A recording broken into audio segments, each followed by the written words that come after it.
Olá, irmãos. As crianças já se foram, né? Os maiores ficaram conosco. Eita, não tem salinha mais, hein? Bênção, gente. Vamos estudar aqui, ó, justificação. Deixa eu só contar que vocês já devem ter visto isso lá com o Rodrigo, lá no Breve Catecismo. Então, essa turminha às vezes está melhor preparada para esses assuntos do que a gente, viu? Traga seu filho na escola dominical, meu irmão. Que bênção, hein, presbítero Ismar? Ter a chance de tomar um chocolate teológico da sua filha te ensinando sobre justificação, porque aprendeu no Breve Catecismo. Isso é bênção, né, irmãos? Irmãos, hoje nós chegamos aí na segunda aula do nosso tema sobre justificação. Tema importantíssimo para a nossa fé. Tema esse teológico, mas que não deixa de ser bíblico.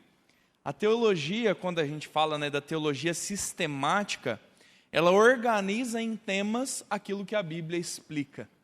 Então, quando nós falamos sobre justificação, nós estamos falando de como Deus torna pecadores declarados justos. E Deus faz isso desde Abraão. É o que Romanos nos diz, que Abraão foi justificado pela sua fé. Assim o Senhor fez, por todo o Antigo Testamento, fez o Novo Testamento, faz conosco hoje. Por isso, meu irmão, tão importante assunto, entender como é que nós não somos condenados pelo nosso pecado, e existe toda uma lógica bíblica que o Senhor nos expõe nas Escrituras e vai nos ensinando sobre isso.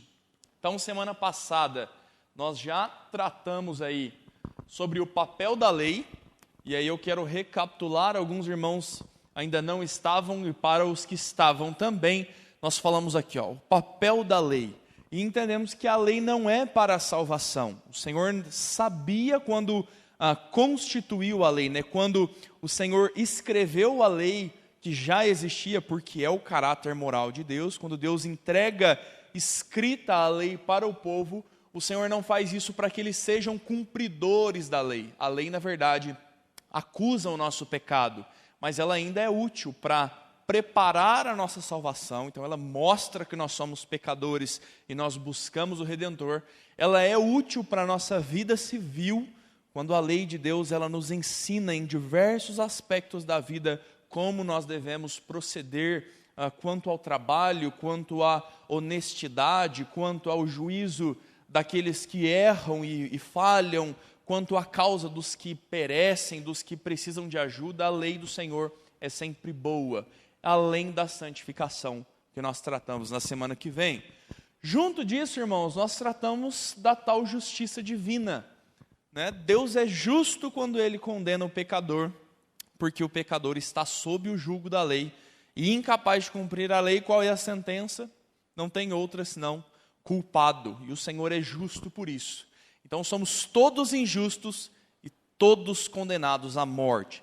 Então a pergunta que nós vamos responder hoje é justamente essa: como pode alguém que é pecador, como vimos semana passada, que é pela lei condenável, Deus não é injusto em nos condenar, porque o erro é nosso e a consequência do pecado é nossa. Como pode Deus tornar homens injustos declarados justos? Então o que nós fizemos aqui foi uma escadinha, né? Calma que tem um desenho aí, mas é já já. Nós fizemos uma escadinha aqui, ó. Viemos falando sobre o papel da lei. Nós não somos capazes, nós somos injustos, estamos condenados à morte. E agora? Agora nós vamos descer essa escadinha de condenação aqui, meu irmão. Ó, nós somos declarados justos por Deus, a fé tem um papel nisso, e nós vivemos em boas obras, e depois falaremos sobre as heresias. Deixa a heresia para o final, né, meu irmão? Deixa a heresia lá, a gente comenta sobre ela para precaver você do erro, mas aí eu creio que, colocando os erros no final, depois que nós já entendemos o parâmetro bíblico, a gente consegue achar ali os problemas. Esse é um trecho de um filme de 1900 Guaraná de rolha, né, preto e branco, um filme sobre a vida de Martinho Lutero. E esse é um dos trechos do filme quando Martinho Lutero começa a conversar com os seus contemporâneos sobre a sua achada, né, sobre o seu encontro na palavra de Deus com o texto de Romanos. Então eu vou pedir para o Jorge soltar para nós lá. É 1 minutinho de filme e nós vamos assisti-lo agora.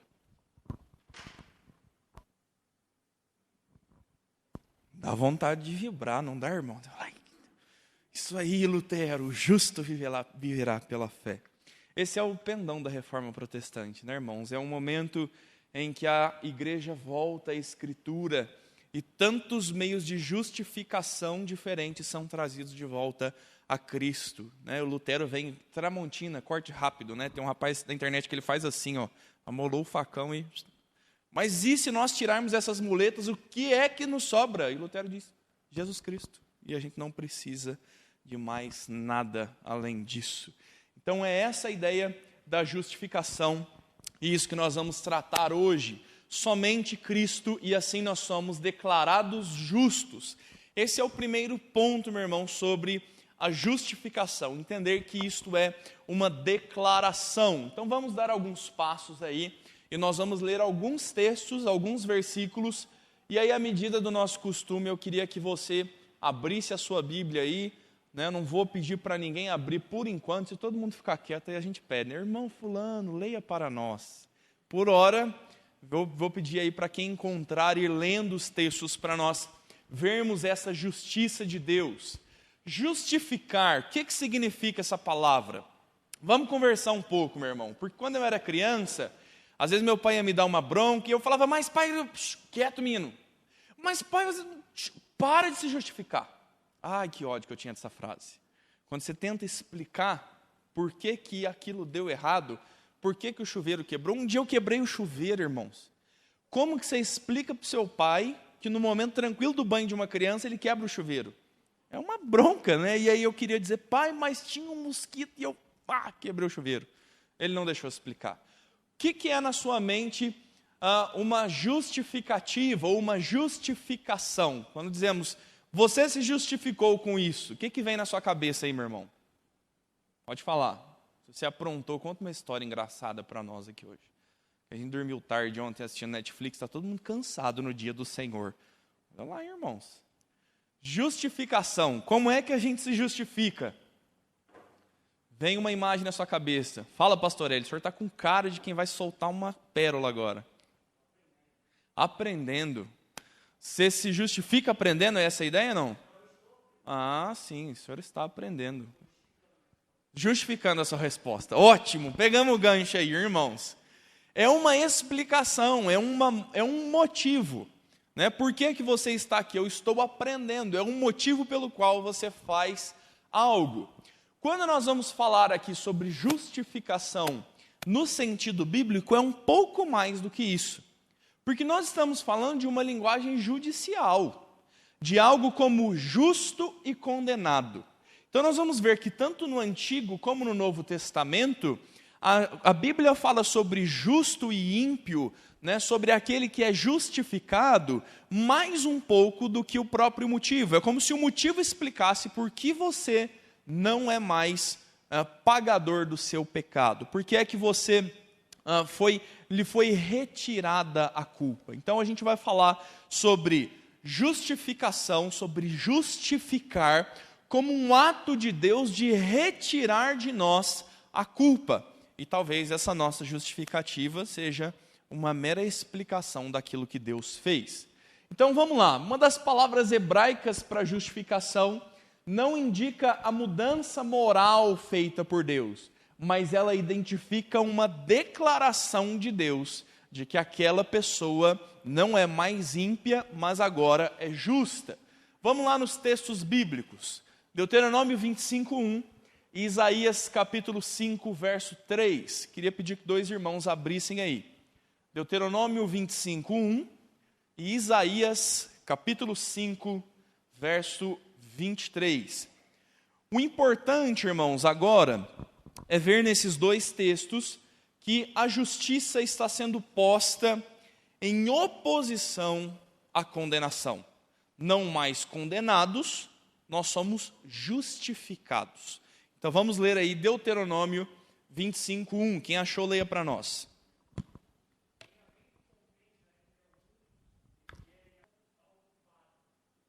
Então veja aí, meu pai lá comigo no chuveiro, né? Não me justificou, me declarou culpado. Você quebrou mesmo, menino, a culpa é sua. Veja, esse é um texto da lei de Moisés que está indicando a relação civil com o povo.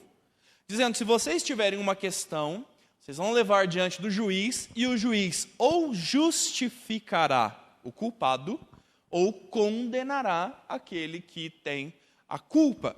Então, quando nós falamos desta justificação, no sentido bíblico, ela está sempre pondo em oposição aquele que é retirada a culpa, aquele que é declarado judicialmente inocente, quando o juiz lhe diz: você é inocente, ou aquele que é constatado a culpa. E aí a correada veio no lombo quando meu pai falou: você não está justificado do seu erro, você é culpado do seu erro. A Bíblia vai sempre pôr em paralelo estes dois termos. Por favor, aí o outro texto, Isaías 5:23.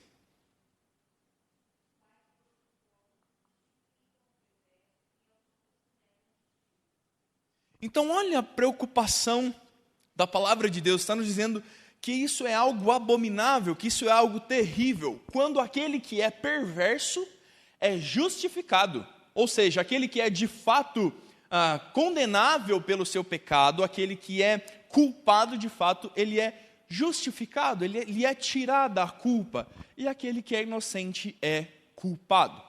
Se você pensar um pouquinho aí no nosso parâmetro de justiça brasileiro, você não precisa ir lá no STF ou nas grandes decisões da justiça para ver coisas assim.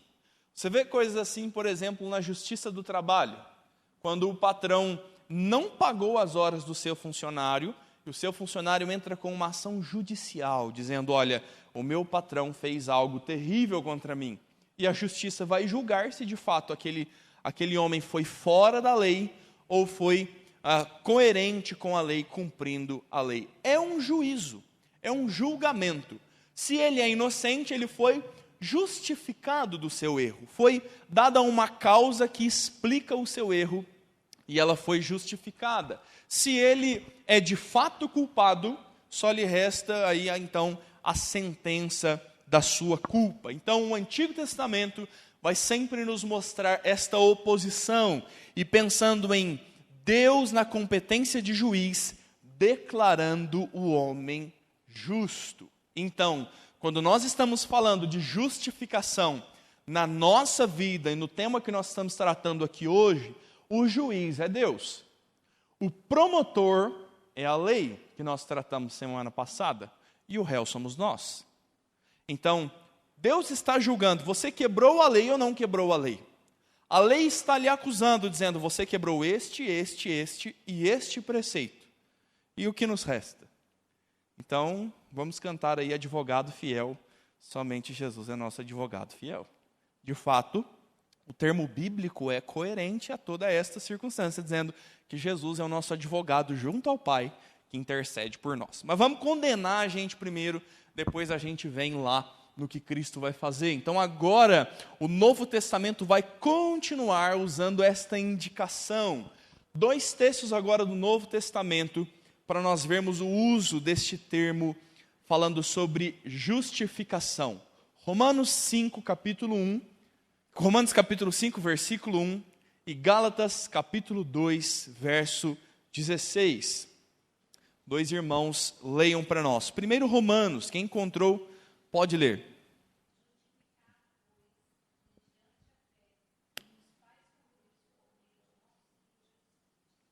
Então, olha a justificação entrando aí. Nós que éramos condenáveis, que éramos culpados de fato, Romanos agora está dizendo que fomos justificados. A culpa do nosso pecado foi retirada de nós. Como fomos justificados? Justificados por meio da fé em Cristo Jesus. E temos então paz com Deus. Está tudo certo com o juiz, meu irmão. Já ouviu aquele termo do quem não deve não teme? Só com Jesus. Só com Jesus. Nós podemos ter paz com Deus e ser encontrados justos perante o nosso juiz. Gálatas 2,16, outro irmão, leia para nós, texto que nós já lemos na semana passada.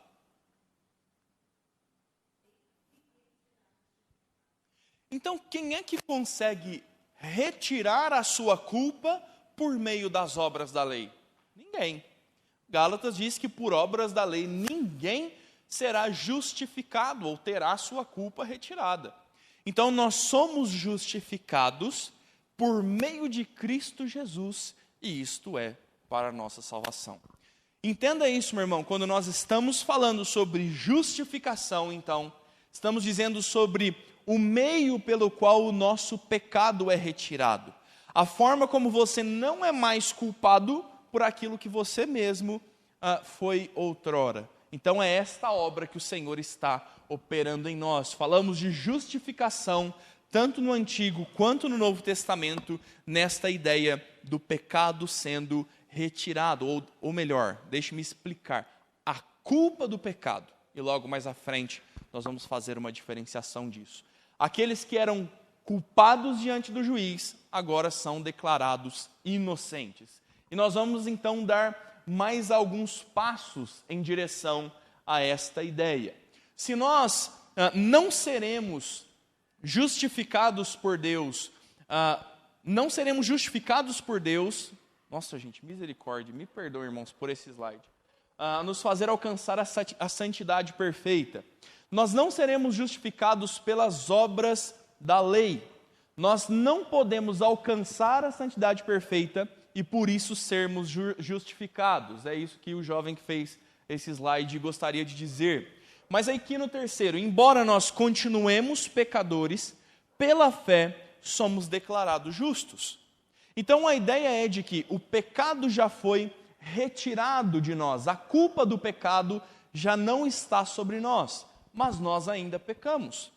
Então é esta a finalidade da frase quando diz a fala de Lutero, simultaneamente justo e pecador. Então o ponto que nós entramos agora é entender isto. Se nós somos salvos pela graça, mediante a fé em Cristo Jesus, se Jesus retira de nós a culpa do pecado, por que é que nós ainda pecamos? Como então que nós somos pecadores e constantemente falhamos no cumprimento da lei de Deus, mas ainda assim nós somos justos? Se nós sempre pecamos, por que é que nós não pagamos o preço por este pecado? E o passo que nós damos é entender o que o Charles Rod vai dizer. Essa é uma citação da sua apostila. Veja o que ele diz. Deus não declara que o ímpio é santo.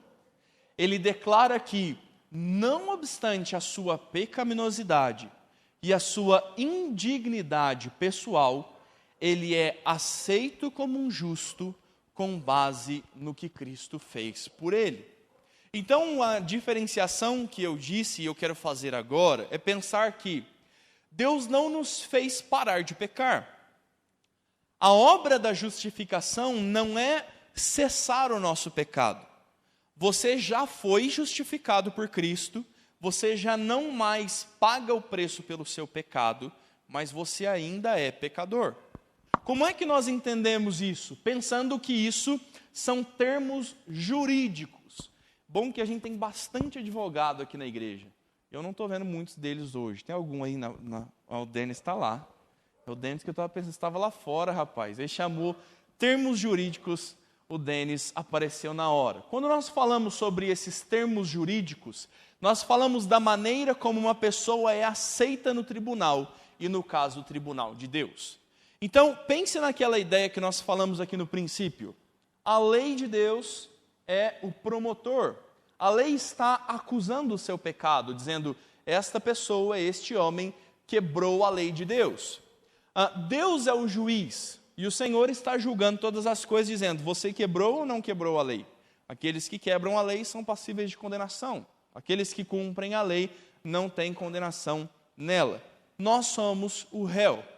No banco dos réus, você será condenado de fato.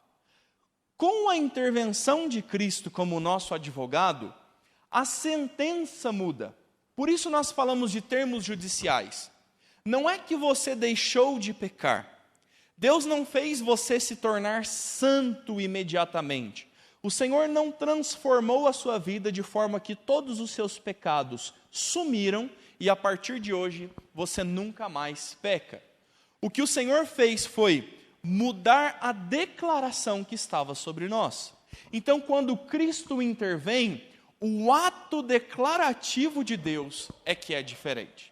Então nós queremos pensar nisso, entendendo que Deus não infunde, Ele não coloca dentro de nós a santidade. Nós continuamos pecando, mas apesar de continuar pecando, nós não somos condenados por esse pecado. Acredito que agora a gente consegue entender um pouco melhor isso.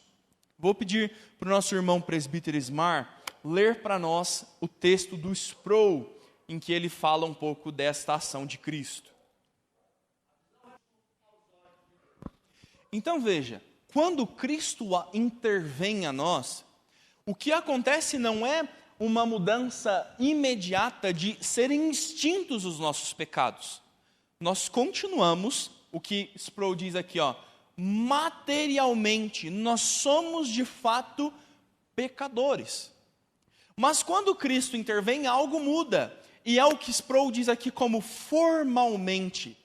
Quando Cristo, que é o advogado, assume a nossa culpa, nós somos formalmente declarados justos. Então, ainda que nós sejamos pecadores, diante do tribunal, a nossa culpa é retirada, porque Cristo é quem intervém assumindo essa culpa. E aí alguns textos aí podem nos ajudar um pouco mais. Nós pensamos isso agora. No papel nós somos uma coisa e na prática nós somos outra. É isso que o reverendo Leandro Lima vai dizer. Isso vai se completar um pouco mais quando nós falarmos de santificação. Nós já fomos declarados justos, mas nós ainda pecamos. Então, diante do tribunal, nós somos declarados justos, porque o Senhor Jesus interveio e a justiça dele é atribuída a nós. Mas, na prática, nós ainda falhamos no nosso pecado. Essa é uma fala do reverendo Heber Júnior, quando ele diz que a nossa condição é de pecado, mas o nosso estado é de justiça. Então, entenda isso, meu irmão. Quando nós dizemos que somos justos, entendemos que diante de Deus já fomos declarados justos, não quer dizer que nós não pequemos mais. Porque a nossa condição ainda é de pessoas caídas. Esse é um processo que Deus está fazendo conosco. Deus está mudando a nossa inclinação moral do pecado para a santidade. Haverá um dia em que nós de fato seremos justos, mas nós ainda estamos neste processo de santificação, de retirar o pecado de nós. A nossa condição é de pecado. Mas qual é o estado? Qual é o veredito? Então eu acho muito engraçado, né? Muito curioso. A gente assiste muito filme americano e a gente vai ficando americanizado, né? Quando o policial prende o infrator e ele está algemando o infrator e ele fala o quê? Você tem o direito... Pode completar, irmão. Você tem o direito de permanecer calado. Tudo que você disser será usado contra você no tribunal. A Joana conhece. E ele diz ainda, você é inocente até que se prove o contrário. Então você vai para julgamento. Você vai para julgamento. Então é essa a ideia. Nós somos este réu. Cometemos o crime, cometemos o pecado? Sim. Somos dignos do juízo? Sim. Por que é que lá no momento do tribunal nós não somos condenados à morte, como é a sentença já antes dita pelo nosso pecado? Porque Cristo intervém. Então, quando Deus diz, você não é mais condenado, você foi justificado, e nós temos, uau, como assim eu não vou pagar pelo meu pecado? E aí Deus diz, olha, o Senhor Jesus assumiu o seu lugar, morreu no seu lugar. Então, o salário do pecado, que é a morte, já foi pago. A dívida já foi paga. Então, você não mais paga por isso. E agora, como eu vivo? Agora, você acerta com Cristo a sua dívida. E é o que a palavra de Deus vai nos dizer como o papel da fé. Nós cremos em Cristo e Ele assume a dívida por nós. Então, entenda essa diferenciação, meu irmão. Nossa condição é de pecadores, mas o nosso estado é de pessoas justificadas. Como pode Deus tornar pecadores justos? Nós acabamos de ler um texto aqui que está dizendo, olha, Deus abomina, o Provérbios diz isso, Deus abomina aquele que pega a justiça e a torna em injustiça. Nós acabamos de ler aqui o verso de... Deixa eu voltar aqui. Quem leu para nós aí? Me ajuda. O verso de Isaías 5:23, quando diz que o Senhor não aprova que o justo seja declarado ímpio e que o ímpio seja declarado justo. A ideia agora é entender esta condição. Qual é a forma como o Senhor opera isso? O Senhor intervém com Jesus Cristo. Então não é que Deus arbitrariamente disse, eu vou riscar aqui, vou zerar a sua conta, vou rasgar o seu boleto e está acertada a conta. Não, este preço foi pago e foi pago por Cristo. Por isso nós falamos desta substituição e nós somos em estado já justos quando a nossa condição ainda é de ímpios. E como é que nós então vivemos agora? Já declarados justos, como é que o pecado sai de nós? Não é pela justificação, é pela santificação. E esse é o tema da nossa aula da semana que vem. O que Deus vai operar em nós para tirar, para mudar a nossa condição e nós deixarmos de ser pecadores, é aquilo que então o Senhor vai fazer por meio da santificação. A justificação é a declaração. Você já foi, sua conta está quitada, você já é justo. E agora o Senhor, por meio da santificação, vai nos transformar em sua justiça. Um texto que nos explica bem isso, nós já lemos na semana passada, mas vamos ler de novo, é Romanos capítulo 4, dos versos 3 a 5. Pedir a um irmão que leia para nós. Então veja, Adão foi justificado, porque creu em Deus. Aquele que trabalha, o salário é justo. Então, a justiça do nosso salário, a nós que pecamos, é a morte. E Romanos vai dizer, mas aquele que não trabalha, não merece o salário. Ou seja, nós jamais mereceríamos esta posição, este status de dizer, somos justos. Mas por isso é graça. Esta é a graça de Deus. Aqueles que não merecem, recebem por graça. E o Senhor vai dizer que a fé é o instrumento para nós recebermos a justiça. Então, o que nós recebemos não vem pela nossa capacidade, pelo nosso merecimento, mas o que Deus faz é tirar o nosso pecado e nos conceder a sua graça. Tem uma boa linguagem que nós vamos falar já para dizer desse tirar e pôr. Por ora, meu irmão, eu queria que você desse uma olhadinha na Confissão de Fé de Westminster. Irmão, eu falo com vergonha que eu só li esse documento completo quando eu fui estudar teologia no IBEL. Ah, que arrependimento. Como é que ninguém me apresentou isso antes? Não perca tempo, meu irmão. Não perca tempo. Os irmãos que estão chegando à nossa igreja, você quer saber o que nós entendemos teologicamente, o que nós cremos? Essa é uma síntese daquilo que nós cremos.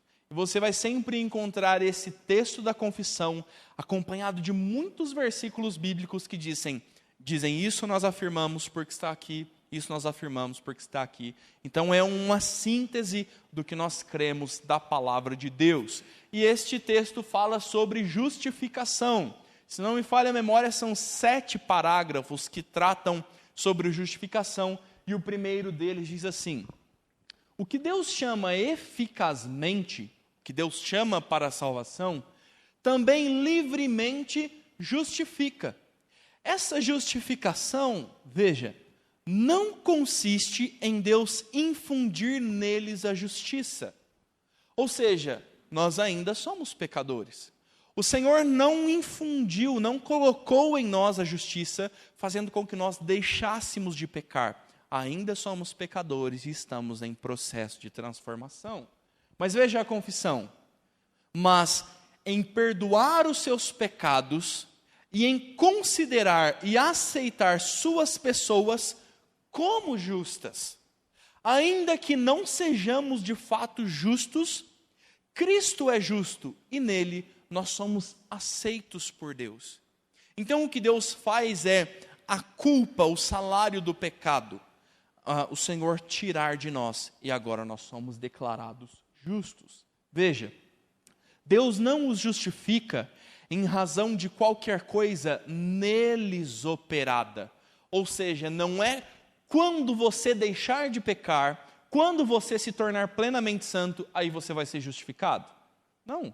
Deus está nos justificando, apesar de ainda não sermos santos. Por isso, é esta justificação que não depende no que é operado, ou coisas que são por eles feitas, mas somente em consideração da obra de Cristo, não lhes imputando como justiça a própria fé, o ato de crer ou qualquer outro ato de obediência evangélica, mas olha, imputando-lhes a obediência e a satisfação de Cristo, quando eles o recebem e se firmam pela fé, que não tem de si mesmos, mas que é dom de Deus.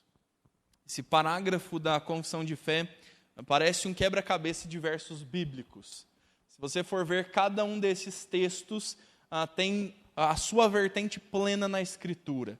É curioso, quando nós chegamos aqui ao final, quando diz, recebem e se firmam nele pela fé, nós temos vários versos que vão nos dizer sobre receber a Cristo, sobre estarmos firmes na rocha eterna, e sobre, até mesmo Romanos, que lemos no começo, falando que a fé, o justo viverá pela fé, coisas que não temos em nós, mas que é dom de Deus. A própria fé é um dom do Senhor.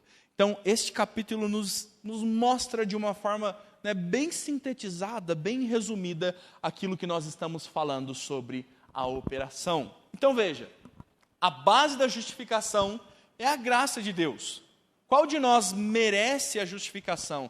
Qual de nós tem o direito de receber isso? Nenhum de nós tem, e nós assim recebemos. A graça de Deus é a base, é o que Romanos 3, 24 vai dizer. Todos pecaram e destituídos estão da glória de Deus, é o verso 23, e o verso 24 vai nos apresentar este não merecimento nosso, mas a graça que nos concede a salvação em Cristo. A base da justificação é Jesus Cristo. Então, por que é que nós somos justificados? Não tem chance da justificação falhar. Por que é que aqueles que o Senhor escolheu para a salvação e os chamou para a salvação, todos os pecados lhes serão perdoados? Porque não depende de nós, depende de Cristo. A base desta obra, a base deste processo é a pessoa do Senhor Jesus. Vamos ler estes 3 textos. Romanos capítulo 8, verso 1. Peço que um irmão encontre para nós. 1 Coríntios capítulo 1, verso 30 e 31. E 2 Coríntios capítulo 5, verso 21. Vamos falar aí, biblicamente, do Senhor Jesus sendo a base da nossa justificação. Quem achou Romanos, por favor, leia para nós.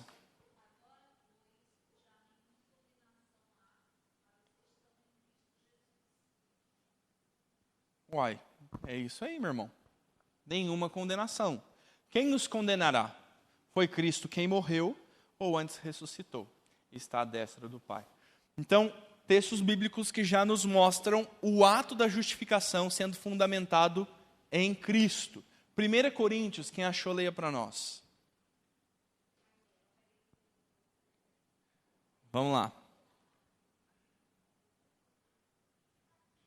1 Coríntios capítulo 1, verso 30 e 31.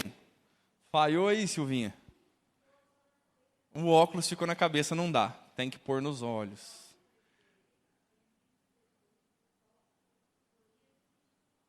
Então o Senhor Jesus foi tornado santificação, redenção, justificação. Ele é aquele que se tornou a nossa justiça. É o advogado que interveio por nós diante de Deus. Portanto, aquele que se gloria, glorie-se no Senhor. É a fala de Lutero lá, o Lutero Tramontina lá, corte rápido, dizendo, mas Lutero, se você tirar as boas obras, se você tirar tudo aquilo que nós fazemos, o que resta ao homem? Jesus Cristo. E é isso. Ele se fez justiça por nós. 2 Coríntios é um texto muito significativo, capítulo 5, verso 21. Peço que um irmão leia para nós.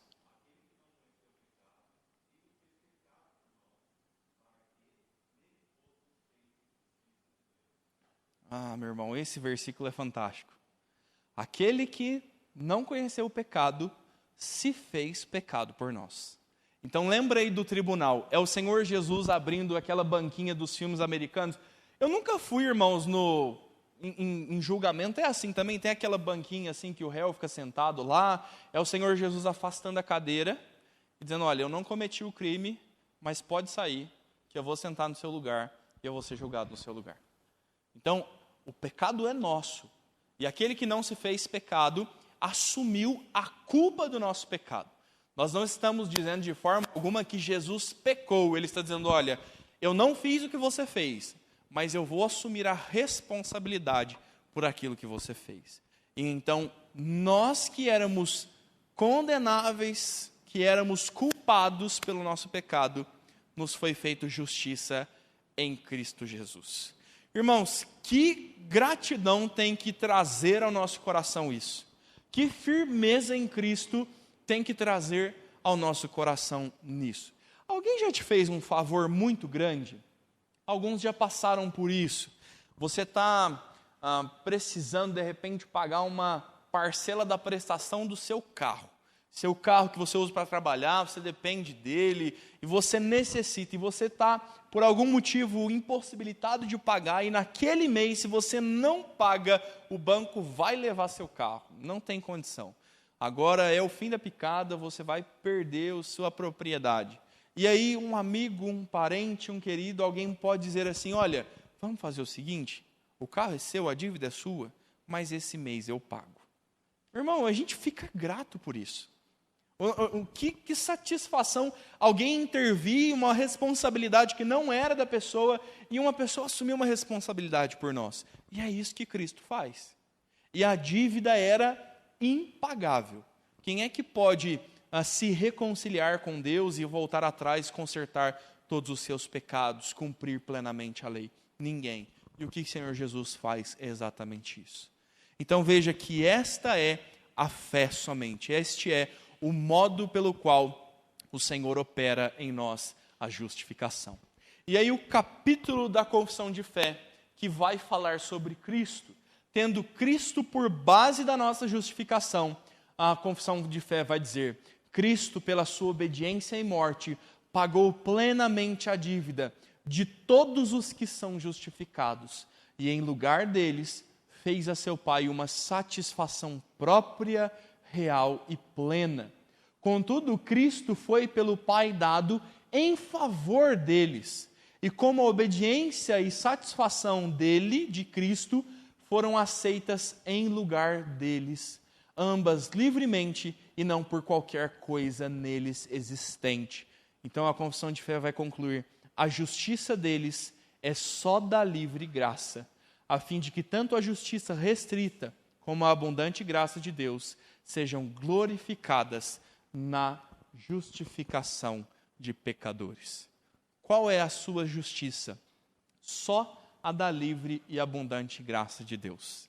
Por que você é perdoado pelo seu pecado? Só porque Deus é abundante na sua graça, na sua misericórdia e decidiu nos salvar. Isso tira totalmente o nosso mérito, a nossa capacidade, a nossa dignidade, se é que dá para dizer assim, no sentido de nós conseguirmos resolver a nossa situação. Isso é dolorido, irmão. Você vai ver que todas as religiões são uma forma do homem procurar se justificar com Deus. Se alguém disser assim, você precisa pagar pelos seus pecados, Denis, você precisa refazer a sua vida com Deus, você é um homem pecador demais. Advogado é assim, não é, irmãos? Advogado mente muito, advogado defende quem é corrupto. Então você, como um advogado, precisa fazer uma jornada, uma caminhada. E cada região tem a sua, né? Aqui a turma vai para Aparecida a pé, ou você precisa fazer uma peregrinação para os montes dos santos monges e gastar lá muitas horas em meditação para você se purificar de todos os seus erros. Irmãos, o que nos resta? O que nos resta? Fazer um jejum muito longo, fazer uma campanha de oração forte na nossa igreja de tantas horas que sejam simbólicas com alguma coisa. O que nos resta para convencer Deus de que nós merecemos ser salvos ou fazer algo para ajudar Deus? nada. É Cristo e nós confiamos na graciosa ação de Deus para conosco. Então aí, Berkhof vai dizer que esse é o ato jurídico pelo qual Deus decreta o pecador justo com base na perfeita retidão de Cristo. É tudo isso que eu estou falando aqui, meu irmão, para chegar aí.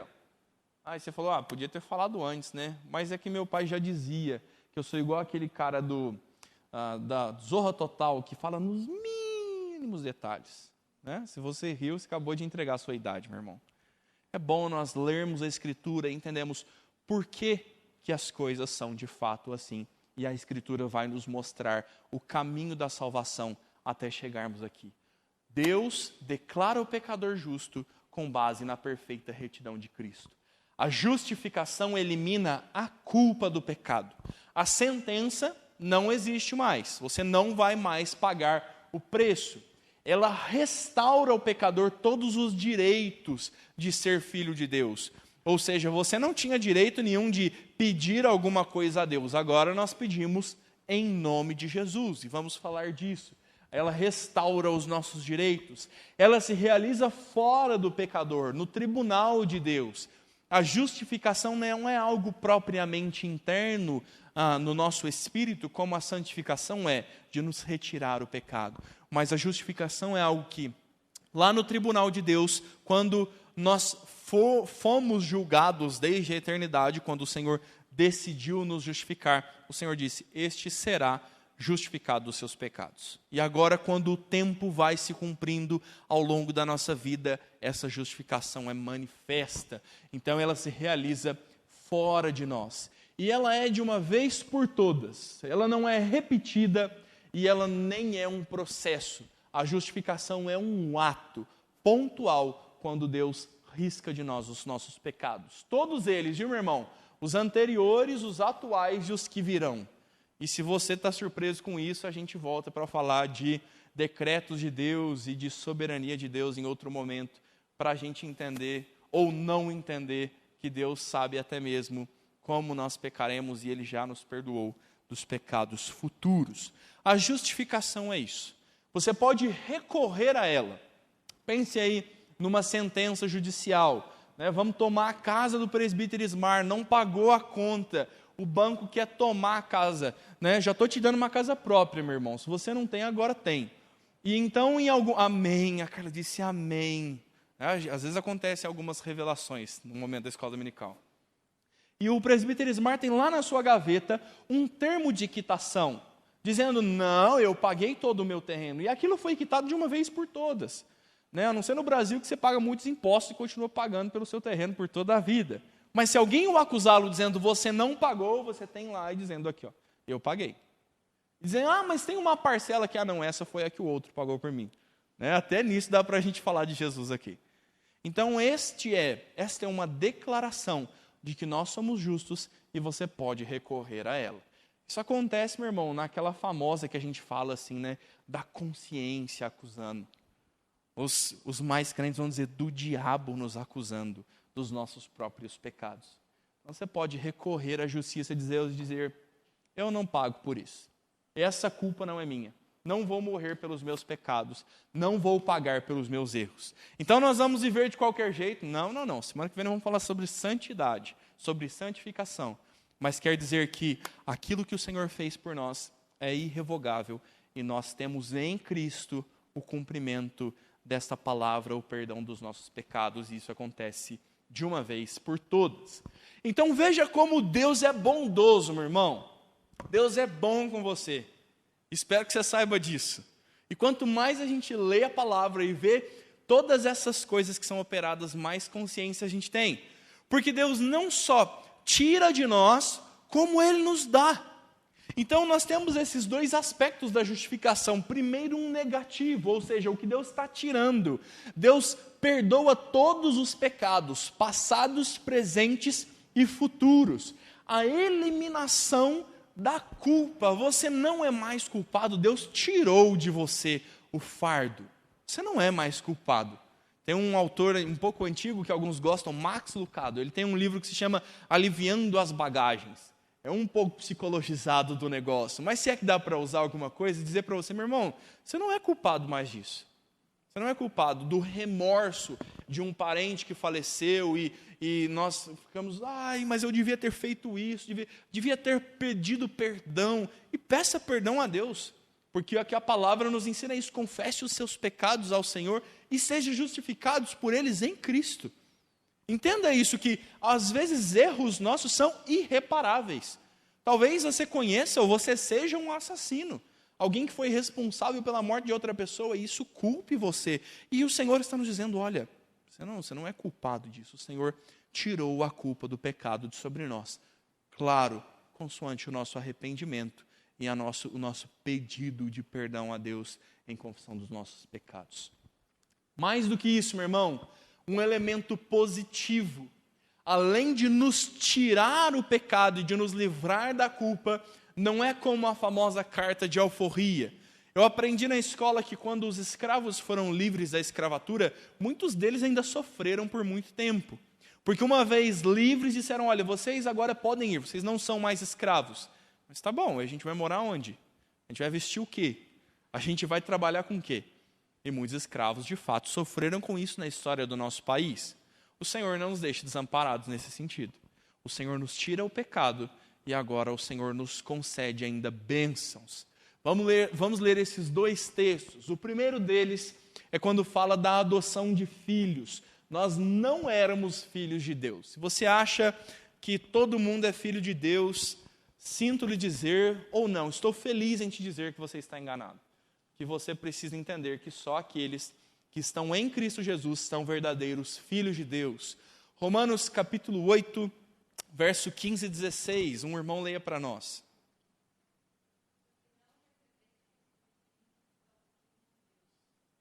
Nós não recebemos espírito de escravidão, somos libertos da escravidão do pecado. Esta é a transformação que Deus está fazendo. Antes você só conseguia pecar, agora por meio de Cristo Jesus, você consegue em Cristo começar a acertar, começar a viver uma vida de santidade. E o Senhor nos deu um espírito de adoção, na linguagem bíblica, pelo qual nós clamamos, Abba, Pai. Pelo qual nós clamamos pelo Pai, e o Espírito de Deus testifica, comunica ao nosso próprio espírito de que somos filhos de Deus. Então, se somos de fato filhos e chamamos Deus por Pai, fazemos isso por meio de Cristo. E fazemos isso no ato de justificação, quando Cristo assume o nosso lugar e nós assumimos o lugar dele. E sendo ele filho de Deus, nós temos o direito de estar junto ao trono de graça do Senhor e sermos chamados filhos. Outra questão que nos é muito importante é o direito da vida eterna. Isso é um fato importante, meu irmão, porque Deus poderia simplesmente ter dito, Juliana, eu vou a partir de hoje quitar a sua dívida, tá bom? Então o que você fez até as 10h35 da manhã de hoje, todos os seus pecados já estão perdoados. Então a partir de agora, você não erra mais e a gente se vê no céu, tá bom? Aí a Juliana fala assim, mas o que eu vou fazer? Já pecou, incredulidade, já está condenada de novo. Então o que o Senhor faz é, não só resolver o que está para trás, mas o Senhor nos garantir também, sempre, constante, eternamente, essa justificação, até o fruto da eternidade. Então, 1 Pedro, capítulo 1, verso 3 e 4, primeira carta de Pedro, o irmão leia para nós. Irmão, essa é uma herança dos filhos. E você fez parte, você faz parte disso agora. Veja como isso é muito presente nos nossos dias de corona. A justificação pela fé, isso que parece tão teológico, Confissão de Westminster, Charles Hodge, Louis Berkhof, e a gente cita alguns teólogos que são pontuais em falar disso, tudo aí é tão teórico. E essas coisas, irmãos, estão se relacionando diretamente com a nossa vida. Quando no desespero que nós sofremos, diante da morte, diante de qualquer aflição que ameace ceifar as nossas vidas, nós podemos nos lembrar de um decreto divino, de um ato de Deus de dizer, você não é culpado mais dos seus pecados, agora você é meu filho. E você tem uma herança eterna, uma herança imarcessível na glória, em que você estará comigo. Você tem acesso aos céus agora. Então isso é para nós, irmão, uma segurança incomparável. Não há qualquer outra coisa nesta vida que possa conceder a tranquilidade, a disposição em servir a Deus tranquilo do que isto, do que essa convicção de que este é um ato que o Senhor já nos fez.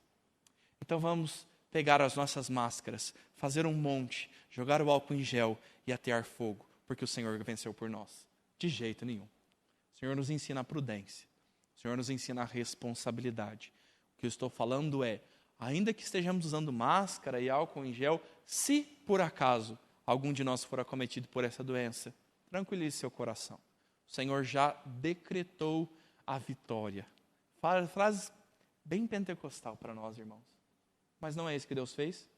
O Senhor já disse, você está justificado, seus pecados estão perdoados. Você é meu filho, você estará comigo na herança eterna, pela sua fé em Cristo Jesus. Isso é maravilhoso, irmãos.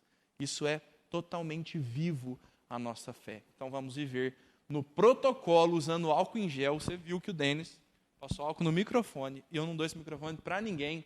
Vai a turma no Gogó, que hoje não está sendo gravado. 2 esferas de justificação, meu irmão, e aqui eu quero fazer mais uma aplicação ao seu coração e falar de coisas muito práticas.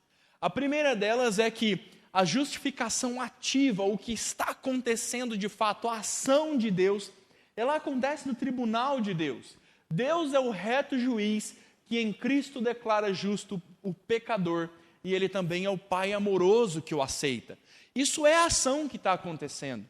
Você já viu o que o réu faz durante o julgamento? Ele senta e fica lá. Então é isso que nós estamos dizendo. Você não tem participação na justificação. Você diz, mas será que a fé não é uma obrazinha? A gente vai falar disso agora.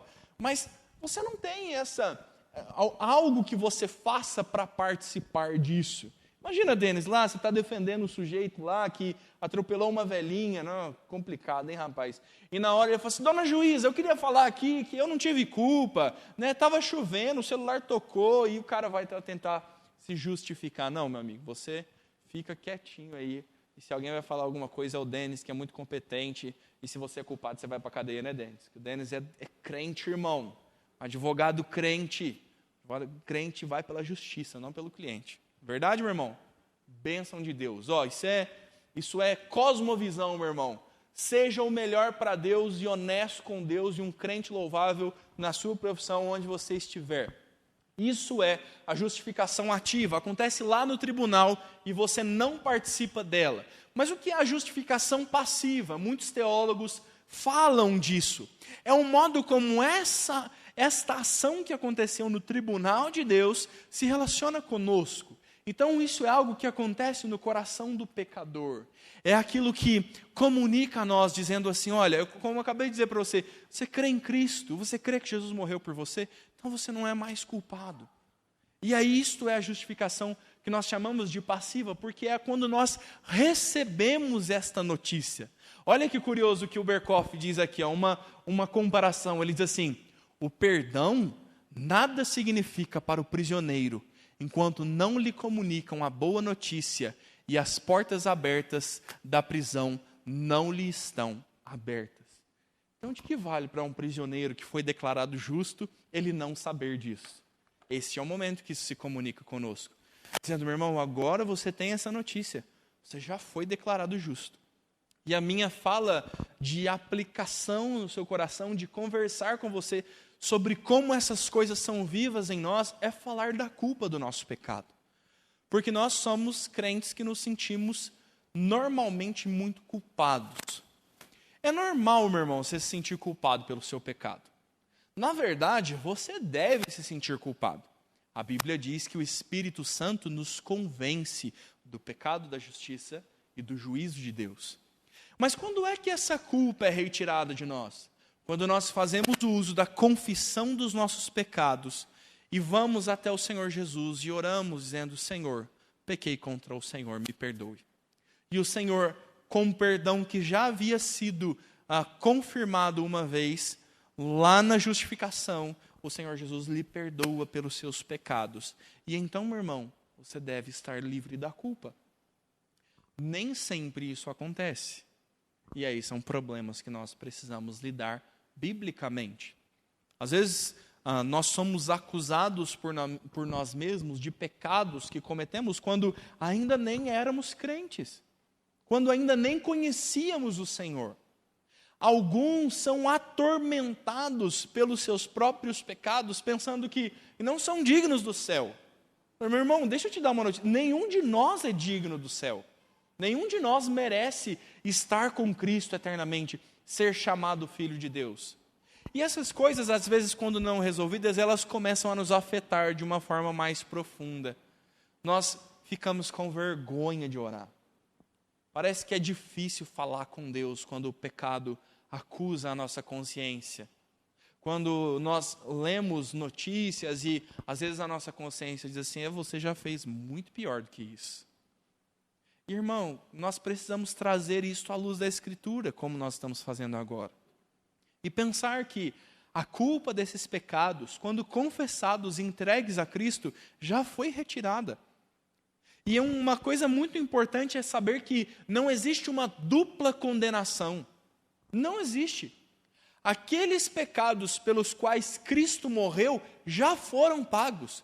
E você não vai ser condenado por uma dívida que Cristo já pagou. Portanto, o que nos resta é a ação passiva de aceitar aquilo que o Senhor já fez por nós. Eu digo aceitar não como se você pudesse recusar, mas entender que o Senhor Jesus já perdoou os seus pecados. Agora o Senhor lhe chama para viver uma vida livre desta escravidão do pecado, sabendo que Cristo já fez o que era necessário e que você não é mais condenado pelos seus pecados. Creia nisso, irmão. Creia em Cristo.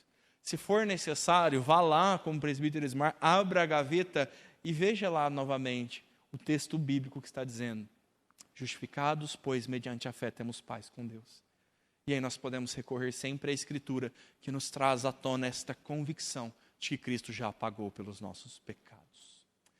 Meu irmão, essa justificação ela vem pela fé. E este é o segundo ponto da nossa aula. Nós falamos aqui 40 minutos sobre justificação e agora temos mais 3 pontos de 40 minutos cada. Vamos lá. Então, irmão, você vai ver que os slides são bem curtos e, de fato, esses pontos agora eles complementam aquilo que nós já falamos. E nós precisamos entender a fé nisso. E eu queria lhe fazer uma pergunta para nós conversarmos aqui. Como a sua fé é importante para a justificação? Sem spoiler.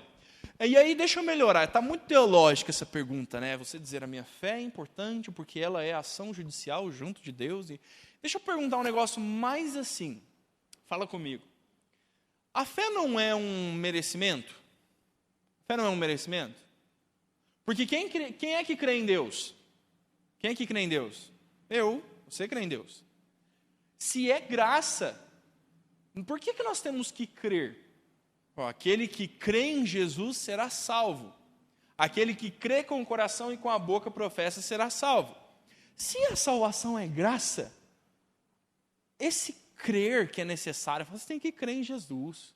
Você tem que ir lá na frente da igreja, levantar a mão lá, repetir a oração que o pastor vai falar, senão você não vai ser salvo.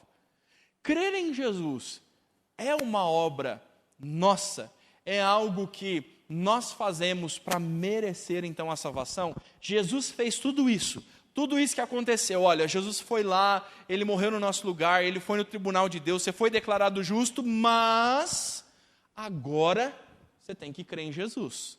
Isso é uma obra de justiça que nós estamos fazendo? Não? Ó, o chocolate vindo, irmãos. Por que não?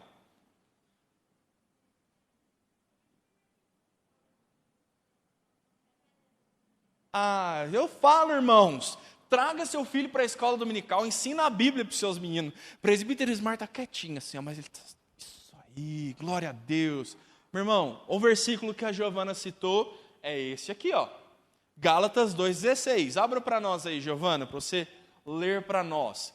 Por que é que a fé não é um merecimento nosso, dizer assim, olha, Jesus, o Senhor preparou tudo isso aí, mas a chave para a justificação é a fé, e se eu não pôr a chave na porta, a justificação não acontece. Lê para nós aí, Giovana, Gálatas, capítulo 2, verso 16.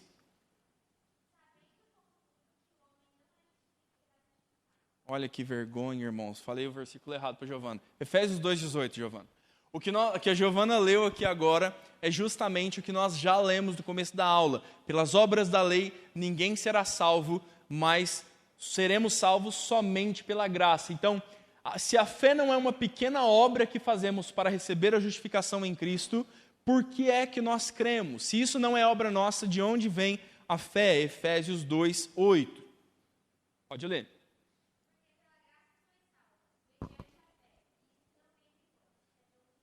Ah, sim, ufa. A graça é um dom de Deus. Você crê porque a própria fé foi o Senhor que colocou no seu coração. Lucas, quer dizer que a gente não faz nada, então? A gente não faz nada. Tudo que nós fazemos é uma resposta daquilo que Deus já fez. Então, este nada que eu digo que nós não fazemos nada, é que nós não fazemos nada em relação à salvação. O que você pode fazer para ser salvo? Nem crer. Porque a própria crença, a própria fé em Cristo é algo que Deus coloca anteriormente no nosso coração. Ela é um dom, é uma dádiva, um presente de Deus para que nós então creiamos no Senhor. É o que diz Efésios 2:8. Então, o que é a fé de fato? Veja aqui, a confissão vai dizer aqui, assim recebendo e se firmando em Cristo e na justiça dele, ela é um instrumento de justificação. É o que estava no nosso slide anterior aqui, de dizer que ela é um instrumento, ou alguns dizem de uma causa instrumental. A fé é o que você usa para se apropriar a Cristo. A fé, meu irmão, é a cola. Né? A gente conversando sobre isso na sala de aula um dia, a gente falou assim, mas como é que a gente fala assim de um jeito? Fala, é a cola. A fé é isso.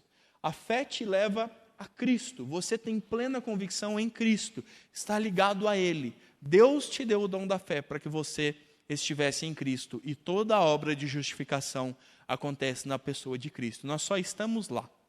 Lembra de quando nós falamos aqui sobre a importância de dizer em Cristo? Em Cristologia, quando nós dizemos da nossa união com Cristo, dizer nós estamos nele. E isso é o que a fé faz. Ela é este instrumento que nos leva até o Senhor Jesus. Então, ela não está sozinha na pessoa, mas anda acompanhada de todas as outras graças salvadoras. Não é uma fé morta, mas uma obra por amor. É aquilo que nós fazemos em resposta ao que Deus faz anteriormente em nós. Então, a fé é tão importante nisto, mas ela não é o nosso merecimento. Ela não é a nossa obra, como se nós tivéssemos uma participação, dizendo assim, olha, Jesus faz 90%, eu entro com uns 10% da minha fé aqui, e a gente fecha o pacote e somos salvos. Não. Todo o processo de salvação é obra de Deus, e a fé é sim uma resposta nossa, mas ela é um dom de Deus para nós. Né, Giovana? Combinado. Fé é dom de Deus. Irmão, por último, e eu digo por último porque as boas obras nós falaremos na semana que vem, porque semana que vem nós entramos em justificação e aí falamos de boas obras. Então, por último, eu gostaria de tonalizar algumas heresias. O que é uma heresia, meu irmão? A gente batiza com água por cima. Quem batiza deitado na água é herege e tem que ser queimado na fogueira. Olha, lá no Instituto Bíblico, o reverendo Roberto falou para nós assim, nem tudo que discorda da minha teologia é heresia. Então, como nós somos calvinistas, e está na moda agora ser calvinista, né, ser reformado, tudo que não se enquadra na nossa visão teológica, nós somos tendenciosos a chamar de heresia. Então, é fato que nem todas as coisas podem ser assim taxadas. Há discussões teológicas que os próprios reformados ainda não fecharam em alguns poucos aspectos. O que é de fato heresia? são as coisas que ferem os princípios fundamentais da palavra de Deus. Isso nós consideramos heresia, enganos, erros. E se nós estamos falando da forma como Deus transforma, ou melhor, declara ímpios, injustos em justos, se nós estamos falando de algo que é tão essencial para a nossa fé, estes erros de fato incorrem em heresias. Eles tiram a primazia de Cristo, eles põem o sacrifício do Senhor Jesus no lugar errado. Então, alguns deles aí, os mesmos destacados pelo reverendo Leandro Lima, e é importante nós tratarmos, até mesmo para que você entenda agora, à luz do que nós já estudamos, o que é que tem de errado aí. Então, veja, a igreja romana, o que nós vimos lá no comecinho, lá do filme do Guaraná de Rolha, eu não vou falar, irmãos, que tem alguns que assistiram aquele filme no cinema, hein? Preto e branco, só os muito antigos.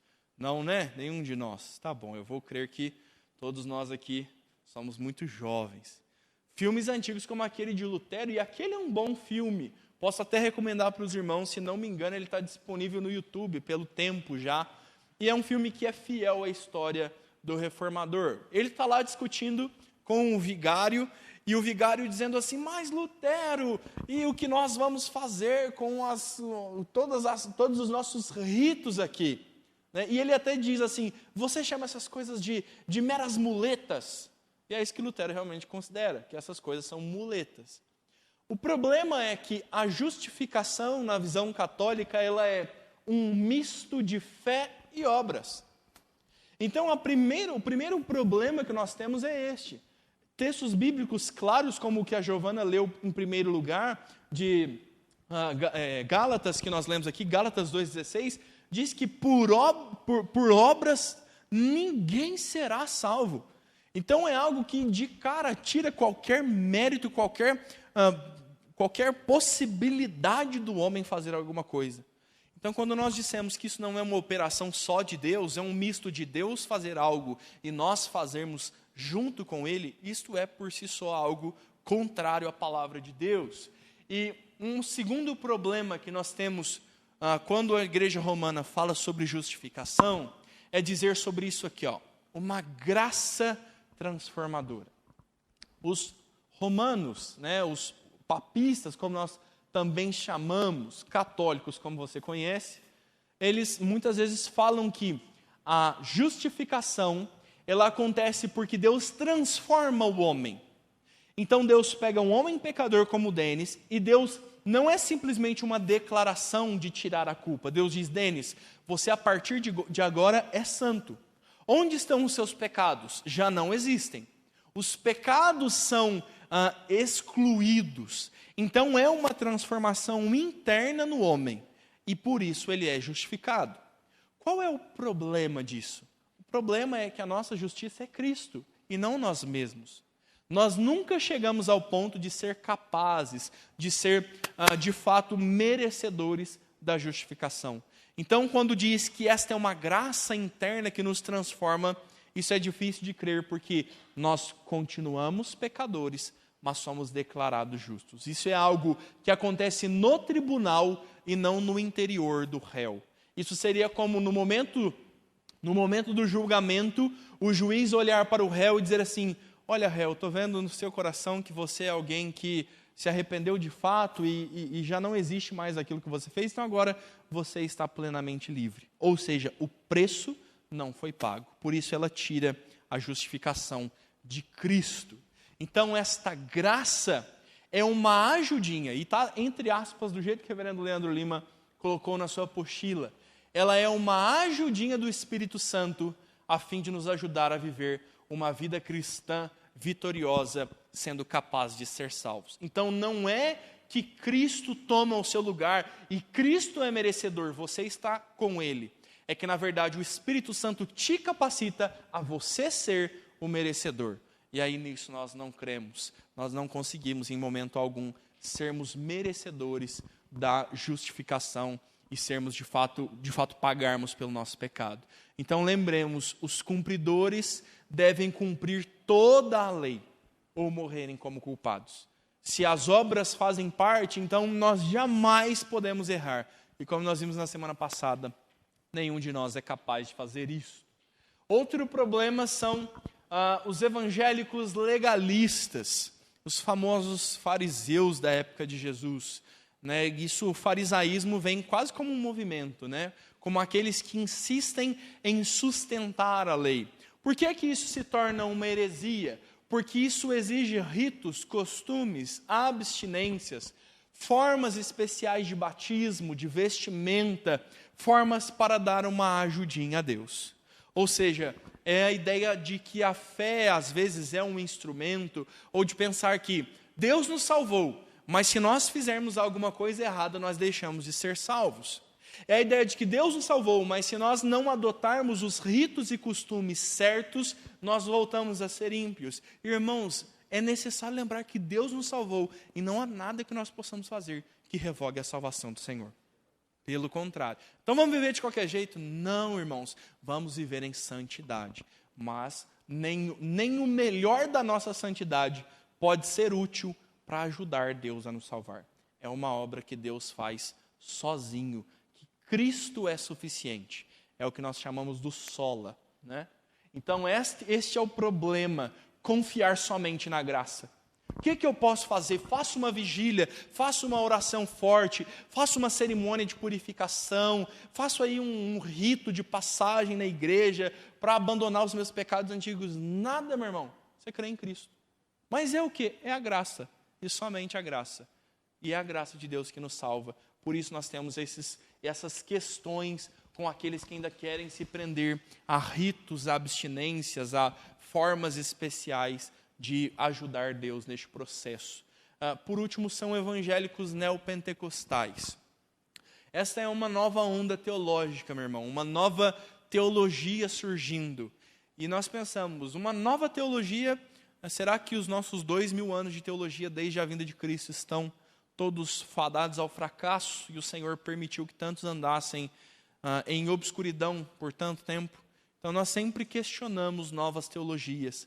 E de fato, o neopentecostalismo foge da palavra de Deus. Por quê? O neopentecostalismo vai trazer uma importância muito grande para o homem, para quem você é, para o que você faz.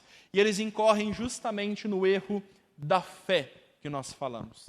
Então, se você não foi curado, é porque você não teve fé. Se você não é próspero, se você não tem riquezas, é porque você não teve fé.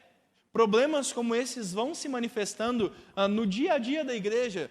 Quando alguém diz assim, se você crer de fato que você vai receber algo, você recebe. Se você crer de fato, você é salvo. E isso traz toda a dependência da salvação no homem. E lembre-se da semana passada. Qual de nós pode cumprir a lei? Qual de nós é justo? Qual de nós é capaz de não pecar?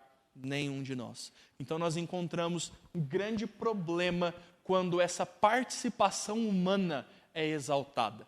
Isso nós chamamos teologicamente de um sinergismo.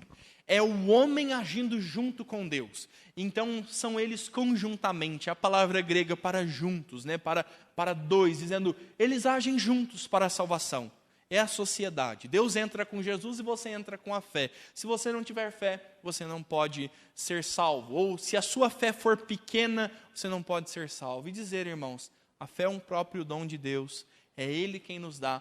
Por isso a obra de Deus é monergista.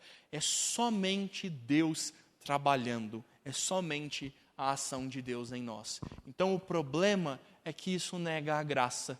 Isso traz méritos para nós. Bem como julga incapaz o sacrifício de Cristo. E aí nós temos um grande problema. Quando a gente diz, não é suficiente só Cristo ter morrido. A gente tem que fazer algumas outras coisas mais para ser salvos.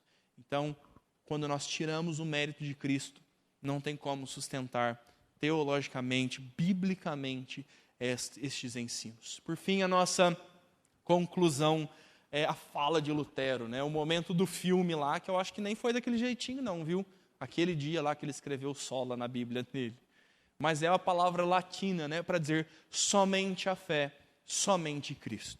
Você precisa crer em Cristo com o dom que Deus te deu de crer nele.